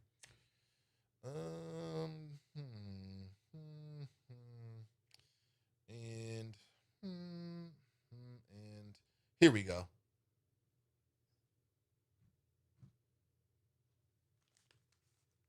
Well, I thought we were going. We'll try that in a second. Not sure what's happening with ABs. See, that is hilarious. I'm serious. I'm screenshotting this day, Jerica. 9 minutes ago, we had a major breakthrough. Major breakthrough. Thank you so much for sharing. Angela writes, I don't know if men have abused it as so much as women having daddy issues. Put those two together, and it's bound to be a struggle. Right. Right. It is bound to be a struggle. Jerica writes, Nate, really? Yeah, I'm just, I got to play it up. It's a big day. CG Dub writes, Nate, you should have allowed the recording to play out. Okay.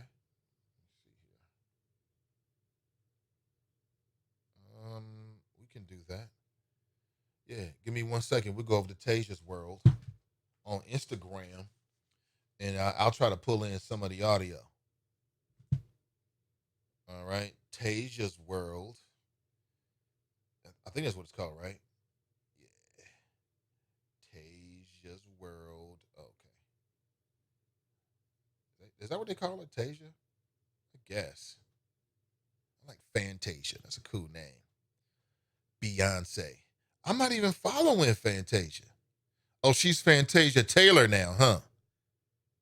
So she took his last name. So what do you think about that? She's a big time star. I guess people know her as Fantasia. They don't even know her as her last name, so it doesn't really matter what her last name is. So there it is.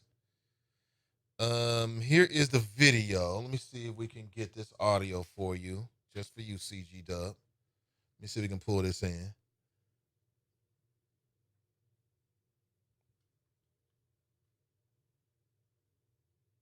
I don't know. Let's try it another way. Forgive me, they've abused that gift. And we have been misled to think that it's something where it's a dominant spirit and we own every decision, we dictate everything, we rule with an iron fist. First of all, that's not love. What happens is... Well, the video is only 30 seconds long. See, full video IG stories. Okay, let me go to IG stories here and see if I can pick up the full video. They're bullshit, man. Make this easier for me, please. Damn it. There it is. I got it for you. Here it is. Okay. So, we talk a lot. I just got home. He just got home. We were in New York for Fashion Week, and then he had to fly out to go speak at the prisons, and I had to continue to keep working. So, I went up to the Breakfast Club, and I enjoyed it. And proud of you too. Thanks, babe. We were just wrapping it up, talking. I was speaking. Yeah. So when I got back home, he had kind of said something that piggybacked off what I was saying, and I thought it was so dope coming from the male perspective that I felt like the male and the female should hear. So here's the issue. Submission is supposed to be a beautiful song and dance between two lovers. What's happened is men have abused that power. Forgive me, they've abused that gift. And we have been misled to think that it's something where it's a dominant spirit and we own every decision, we dictate everything, we rule with an iron fist. First of all, that's not love.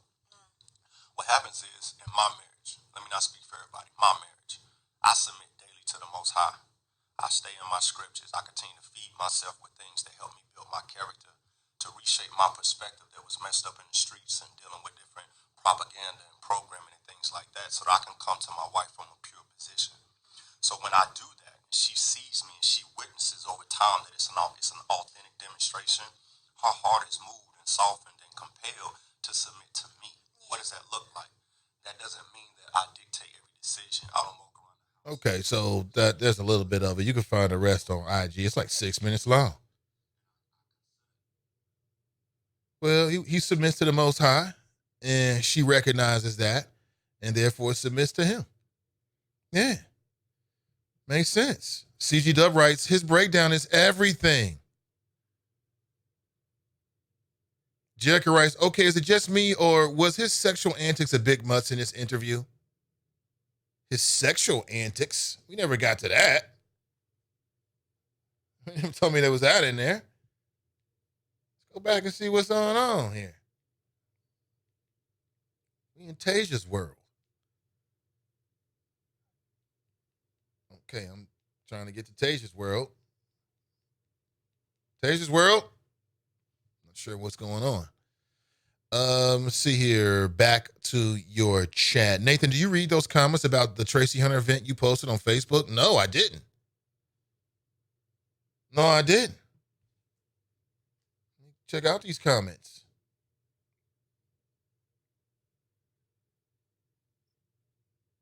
I think I posted that inside of the friends page on Facebook. Let me see here. I did not. What happened? Let me see here.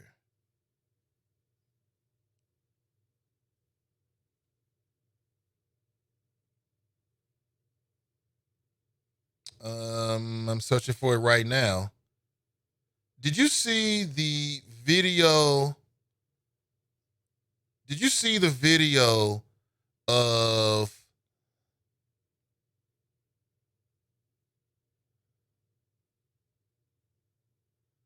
Did you see the video? Not even a video, it's a news story.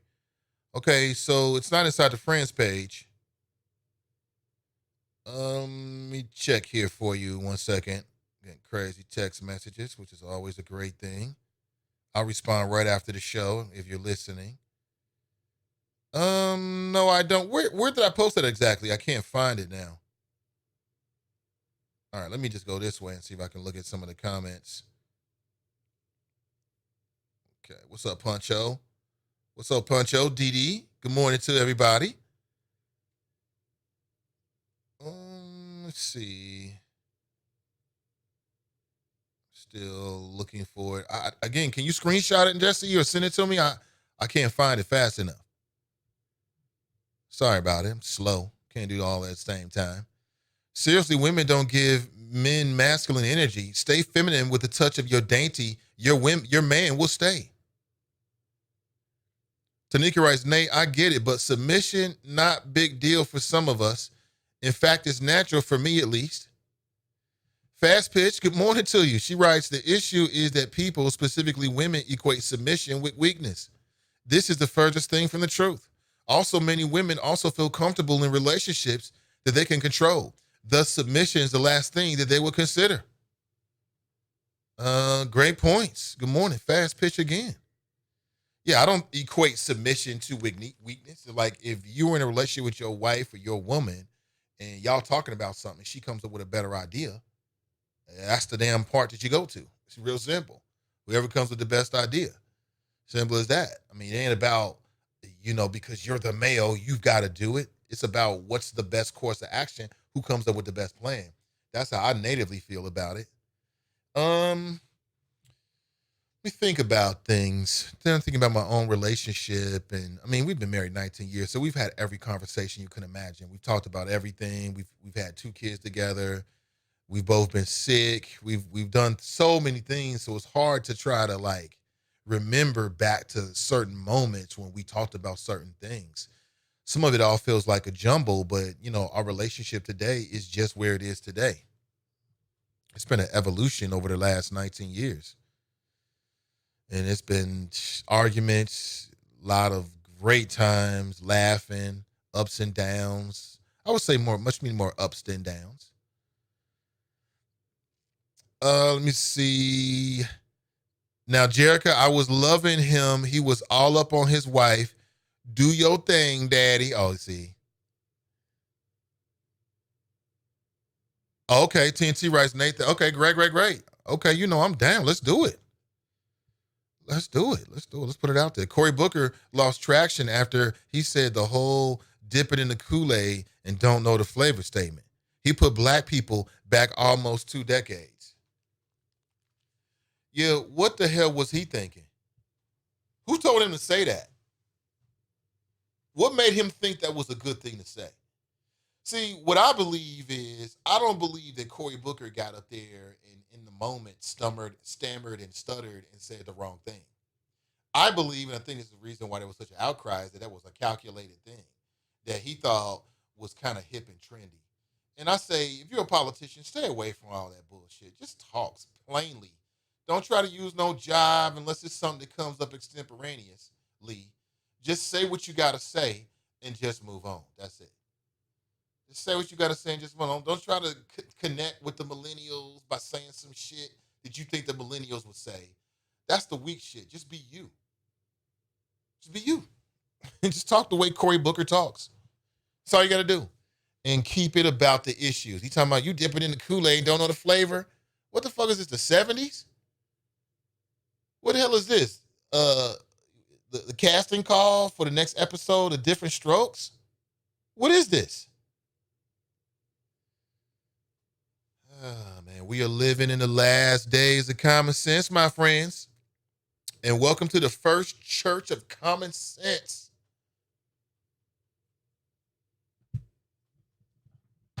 Welcome. CG Dub writes, Fantasia has 2 children. Okay. We'll see. Does she have a child with her current husband? They've been together for 8 years, so I wouldn't be surprised. Wouldn't be surprised at all. This is a no Bengal crybaby zone. None of that Bengal crybaby shit in here. We don't want to hear it. Nate, what do you think the Bengals are going to do this year? I don't know what these fools are going to do. I don't think they're going to do anything, but hey, it'll be semi-fun to watch. It'll be semi-fun to watch. That's about it.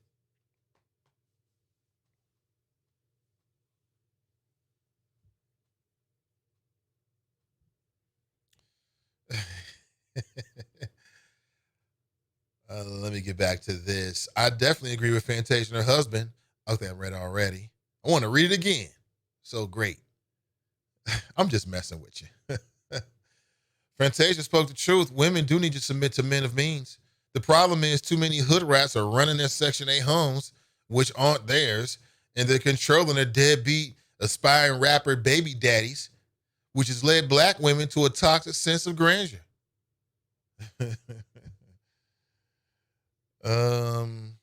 Everybody's saying she's right. She's on point. It's a lot of smart, intelligent people in the chop shop. And see, that's because the people in this room are smart enough to understand and discern the difference between looking at being submissive as being negative. That ain't a negative thing. You know, it's just a word, really. Sister Iris is in the house. Good to see you. Manny Kilgore writes, Charlamagne said their fingerprinted her as well as made her take a mugshot. I don't know how true it is, but she is only 6. That's unacceptable. Yeah, that's unacceptable, man. You don't do that to no damn children. You don't do that to a fuck. Man, they barely do that to some of these psycho sickos that kill all kinds of folks. I mean, hell, in the case of Dylan Roof, they stopped and got him some food. Did they stop and get this little girl some food? I mean, this little 6-year-old some food? Think about that. And I know we're talking about 2 different police departments and things like that. I mean, in one case, we were talking about South Carolina. And then in the case of the 6-year-old, we're talking about Florida. But still, I mean, across the country, I think that we should expect a reasonable consistency on what's right and what's wrong. The school resource officer has been fired.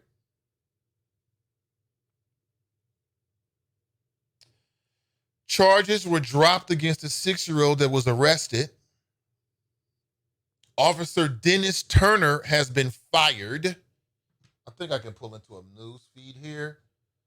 Matter of fact, let's just do it that way. Let's see if we can pick up this audios from this news feed and we can get the what's what. This is coming from, let me see here. I'll give them credit here if I can pull it up here fast enough. Charges dropped against this little girl. 2 6-year-old children were arrested at their school on the same day by the same officer who's now been fired from the force.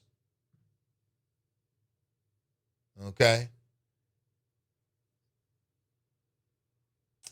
Misdemeanor battery charges. I mean, a 6-year-old gets into a fight. That's not battery. I'm sorry.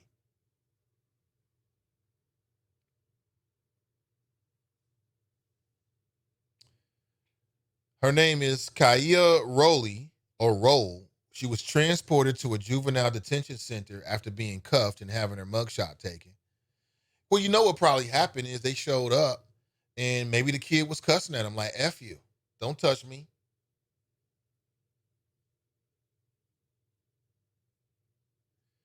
The grandmother says she got a phone call from the school saying that the girl threw a tantrum and kicked a staff member at Lucius and Emma Nixon Academy. The grandmother said that she don't think the kid was sleeping well due to a medical condition, sleep apnea. That might explain it, not getting enough sleep. I could see that having an impact on a young person. But it's just some things you just don't do. I'm sorry, check this out. Charter school in Orlando. 6-year-olds has been fired tonight. The 6-year-olds were arrested last week by the same school resource officer in separate incidents at a charter school in Orlando.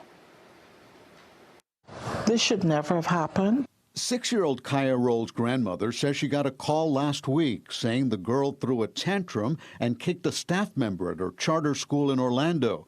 She was shocked to learn that led to Kaya being handcuffed, booked, and even having her mugshot taken. No 6-year-old child should be able to tell somebody that they had handcuffs on them and they were riding in the back of a police car. She believes Kaya's tantrum was likely a result of a medical condition, sleep apnea. The arresting officer, Dennis Turner, was fired by the Orlando police chief. I was sick to my stomach when I heard this. Police say Officer Turner failed to follow department protocol, which calls for a supervisor's approval before arresting anyone under 12. On behalf of myself and the entire Orlando Police Department, I apologize to the children involved and their families. As a grandfather of 3 children less than 11 years old, I can only imagine how traumatic this was for everyone involved.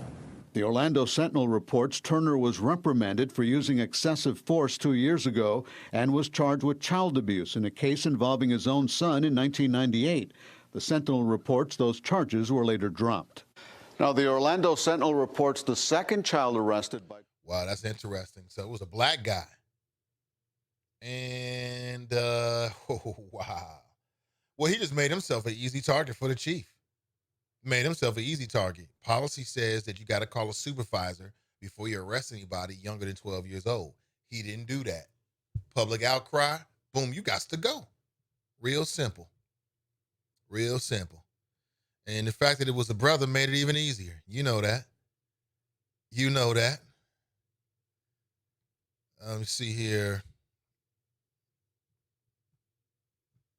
Lawrence writes, when these extremely young children get violated, you never hear about the parents going to jail fighting for the child or fighting in any capacity.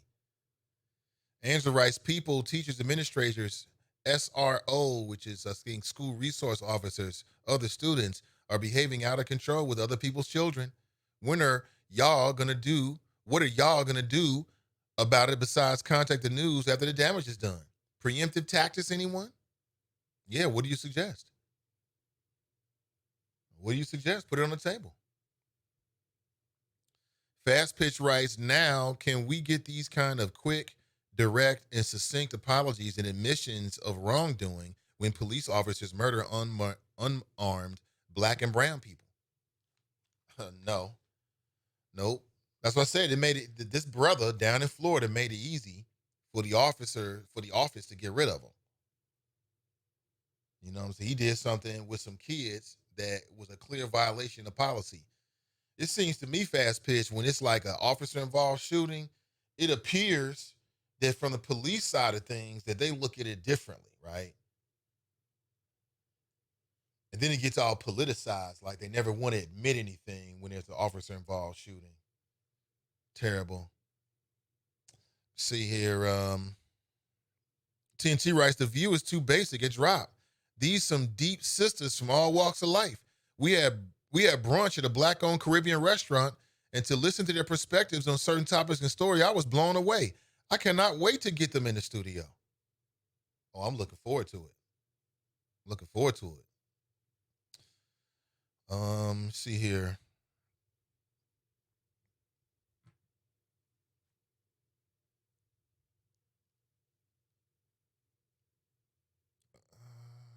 see here.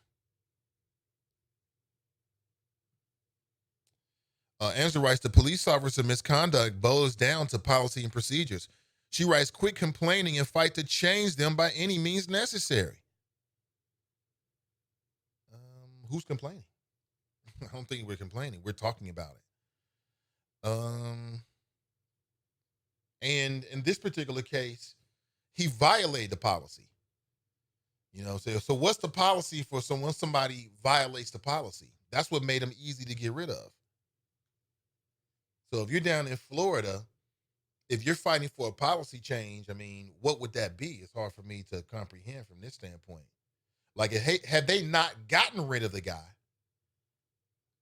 or if the policy was that you could arrest somebody who was 6 years old without calling a supervisor, that you could fight to get the policy change to increase the age. But that's what the policy is. He didn't follow it. Had he followed the policy, he would have called the supervisor. The supervisor would have said, what? Man, I'll be down there. Would have came down there, and then the whole situation never would have happened. I'm just glad to see that once he violated the policy, that they let him go. Because clearly he's got some judgment issues. That's what I would say. See here. Clue Magic writes, the officer would have kept his job in Cincinnati. Well, would an officer, if an officer did that in Cincinnati, that's a good question. I don't know. So we've already seen what happens when officers violate policy. They get a little slap on the wrist. So you're probably right, Clue. Right? What happened with the officer over at the Kennard Kroger? Where is he at now? Right. So probably a similar arc. See, Nathan, it seems that policies become very fluid when it's in officer-involved shooting. It does. When it's an officer-involved shooting, man, it's like, okay, we're not going to show you the video. Hold on, we don't. Yeah, I know you saw and you think this, but it's not really true.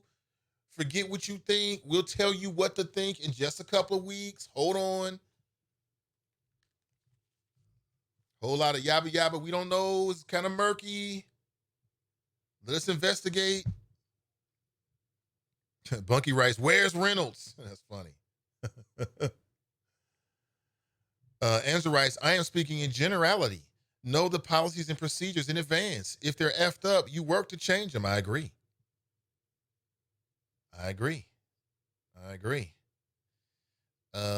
See, that's why you always hear Sister Iris talking about the policy. Know what you're talking about. Know what's going on. Know how to hold them accountable. Absolutely. That's one thing you can take from no matter where you are in the country. Which is my general disposition as well. As we talk about these things, see, the officer would be throwing out the first pitch at a Reds game. Tissing would be the catcher. Now, hold on, Bunky. I don't know if it would go that far now. I don't know if it goes that far. Drop writes, TNT, I can't wait to hear the ladies. Can't wait to hear the ladies, huh? Keep my eye on you, Drop. Keep my eye on you. Fame writes, sounds like Caribbean folk officer acting as ICE agent. Bunky writes, sleep apnea, a duet of flaming hots and red Kool-Aid along with the Nigwa French name, a recipe for disaster. Huh?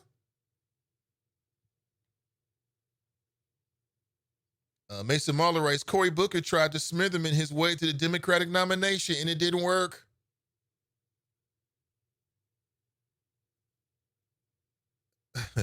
Under Tony Hudson's post, click continue reading. Okay, let me check on this.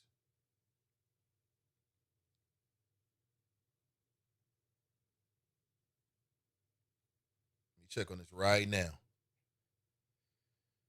Listen, one thing that did happen.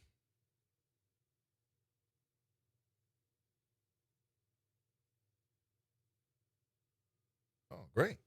Beautiful.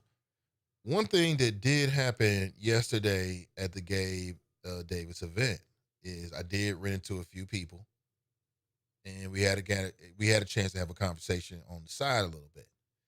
And the conversation was, of course, about what else? Fanon Rucker. I thought it was real interesting, what the people were saying, which essentially was they was trying to wait to see what Fanon was going to do.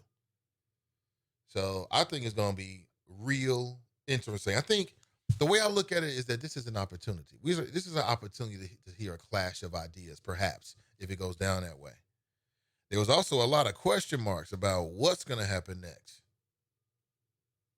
which I thought was very interesting as well. Hold on, before you roll here, I want to share something with you. You said on the Tony Hudson's post? Okay, let me check it out right now. Under Tony Hudson's post, let me see here.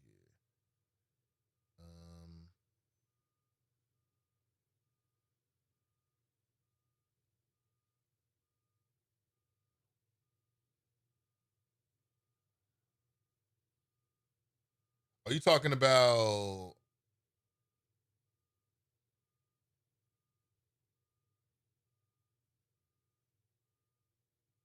Okay, I'm looking at it now.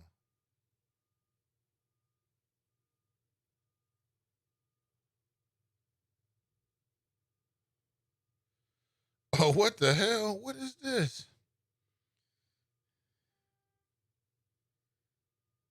Oh, I see it here. I see you talking about you should quit calling her Judge Hunter. I'm pretty sure that since she's a felon, she's no longer a judge. Okay, I see TNT in here getting with him. Laura Martinez wrote that. Oh boy. TNT writes, no, it's Judge Tracy Hunter, and don't ever forget it. We don't honor the decisions from a kangaroo court. Only a fool like you would. Then she writes, felon Tracy Hunter. Okay, I see a whole bunch of folks that jumped in here. What is this? If this woman, hold on, they're having a debate about if this woman is no longer a judge, how is this trolling? Because you don't agree? That's not how it works. Oh, I see you in here, TNT. And she in here representing for Judge Tracy Hunter. All right, I'll check that out, man. Appreciate it. I will check that out. Interesting. There's so many different opinions, but the real is the real. Poll numbers up, drop. That still means the majority, 55%, don't agree with the job Donald Trump is doing. What else you got? Drop is in here still trying to sell his dude, huh? Hey, Drop, I got somebody I want to introduce you to, man. His name is the Reverend Al Beasley. I think the two of you will get along great. I think y'all hit it off big time, man. His name is the Reverend Al Beasley. I'm going to reach out to him, man, try to make a connection for the two of you. Because he's like you, man. He's a black conservative. I think you guys will have a great time together. But listen, speaking of time, my time is over. Thank you for being here. This show will be a podcast immediately following, within the next 20 minutes of following the show. Have a great and powerful Tuesday. Okay, have a powerful Tuesday, and we'll talk real soon. I'm out.